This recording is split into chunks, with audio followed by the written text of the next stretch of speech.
मंडळी, हा तोच भाऊ आहे ज्याला रक्षाबंधन दिवशी या बहिणीने व्यसन सोड असे वचन मागितले होते आणि आज 2 वर्षे झाली या भावाने त्याचा शब्द पाळलाय. आज ही बहीण खूप आनंदी आहे कारण या भावाने तिचं माहेर हस्त खेळतं ठेवले.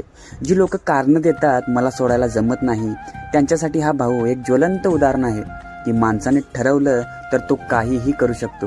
या भावाला बहिणींच्या अश्रूंची किंमत होती, त्याच्या बायकोच्या स्वप्नांची किंमत होती, त्याला आईबाबाच्या चेहऱ्यावरच्या समाधानाची किंमत होती. याला आता कळले की या व्यसनापेक्षा एक मोठं व्यसन आहे ते म्हणजे आपल्या कुटुंबाच्या चेहऱ्यावरचे हास्य. लई मोठा होते माझा भाऊ, सगळ्यात यश होते माझ्या भावाला. बहिणीच्या मुखातून कायम भावाला आशीर्वादच मिळणार. माझा भाऊ मोठा होऊ दे, यशस्वी होऊ दे, ही प्रत्येक बहिणीची एक भोळी भाबडी आशा असते आणि अशी ओवाळणी प्रत्येक भावाने तिच्या प्रत्येक बहिणीला द्यावी